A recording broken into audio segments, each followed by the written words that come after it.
Игровой мир называется Асхан. Согласно легенде, он сотворен Асхой, драконом порядка, и существует дракон хаоса, Ургаш, брат Асхи, который противостоит ей и стремится уничтожить все, чтобы ей было создано.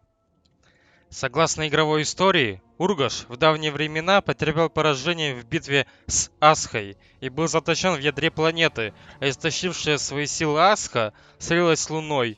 Демонические силы во главе со своим властелином Кха-Белехом были также заточены в адский мир-тюрьму, называемый Шио.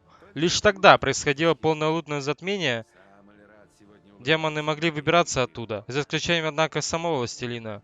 Но на этот случай был составлен календарь затмений, предупреждающий очередную вылазку Шио, и создан артефакт о сердце Грифона, моментально сражающий любых демонов и отправляющий их обратно в Шио.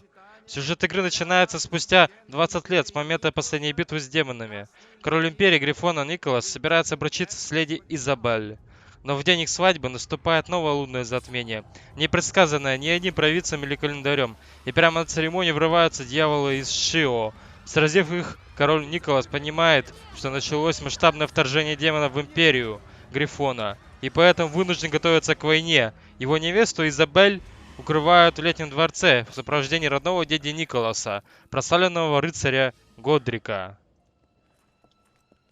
Воинственно настроенная Изабель не желает оставаться без Николаса и пытается любым способом помочь ему в грядущей войне с демонами.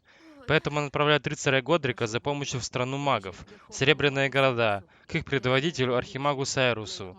Изабель также просит Беатрис, аббатису монастыря, расположенного рядом с летним дворцом, договориться с эльфийским государством Ирланом и их королем Алароном. Сама же Изабель покидает летний дворец, чтобы призвать местных жителей к битве.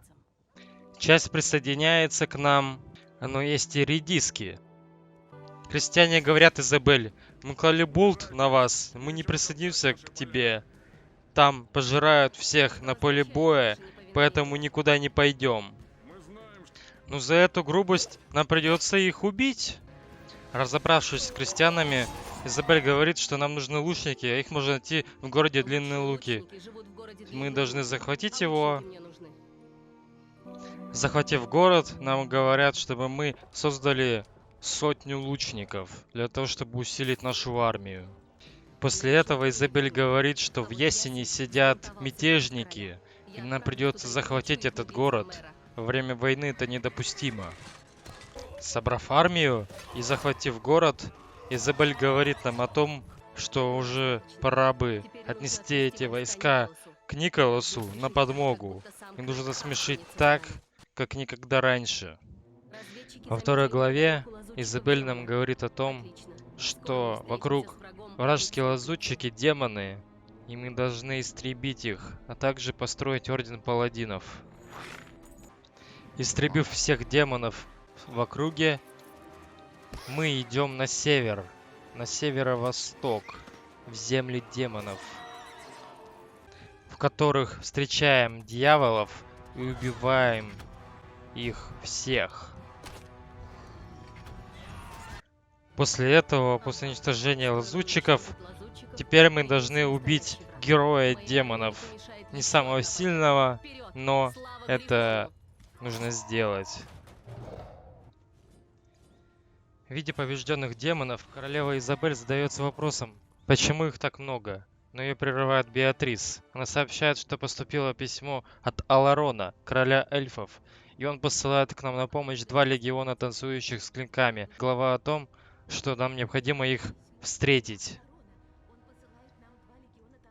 Третья глава начинается с того, что старикашка говорит нам о том, что нам нужно изучить больше сил магии, заклинаний, для того, чтобы победить демонов их же оружием. А также он говорит о том, что нам нужно освободить Светлолесье для того, чтобы построить гильдию магов 5 уровня, естественно, для того, чтобы мы смогли изучить все эти заклинания. Добив крестьянами рогатого демона, захватив Светлолесье, Изабель говорит нам о том, что демоны разрушили гильдию магов и ее придется отстраивать заново. Ну что ж, придется. Построив гильдию магов, Изабель видит разрушенный мост и понимает, что не может перебраться на другую сторону острова. Поэтому ей нужно обратиться к пророку, который укажет ей путь. Пророк говорит нам о том, что нам нужно найти сапоги левитации, и только с помощью них мы сможем перебраться на тот берег реки и помочь Файдену. И победив последних зомби, мы бежим наверх для того, чтобы пересечь. Там мы попадаем в ловушку от Аграила. Никакого Файдеена не было изначально. А Батиса Беатрис привела Изабель в ловушку, поскольку на самом деле была принявшая ее обличье суккубом по имени Биара, помощница Аграила. Настоящую же Беатрис Биара убила еще до того, как Изабель прибыла в Летний дворец. Аграил просит Биару оставить их наедине и доверительно объясняет Изабель, что не хочет причинять ей вреда и просто вынужден выполнять приказ своего хозяина, Кха Белиха, привести ее в Шио. Также он предлагает ей довериться ему, на что разгневанная Изабель отвечает яростным отказом. Изабель уводят, а Грейл клянется защитить ее, насколько это возможно, но не замечает, что Биара услышала это. На этом и заканчивается 4 глава. Тем временем рыцарь Годрик в сопровождении своей дочери Фриды возвращается в Летний дворец. Его попытки призвать магов на помощь были встречены отказом от бедного Сейруса, помнившего предыдущую войну с демонами. Годрик выясняет, что Изабель захвачена демонами и временно содержится в тюрьме у города Данмур, чтобы затем быть отправленной к властелину демонов в Шио. И мы должны освободить город и Изабель из тюрьмы. Захватив город, мы идем спасать нашу Изабель. После этого, спася Изабель от демонов Портера, их начинают атаковать армии демонов, что вынуждает их спешно организовывать оборону города. Усиленная оборона Данмура выдерживает атаки, но ее силы постепенно истощаются. Изабель посылает Годрика за помощью прямиком к Николасу. Однако, когда король появляется на пути к своей возлюбленной, его во главе огромной армии атакует сам Аграил, заранее спланировавший эту ловушку. В сражении с ним Николас пытается использовать артефакт Сердца Грифона, убивающих демонов. Он с удивлением обнаруживает, что Грейл не является таковым, поэтому не погибает. Зато сам смертельно ранит короля. К умирающему Николасу подоспевают Изабель и Годрик.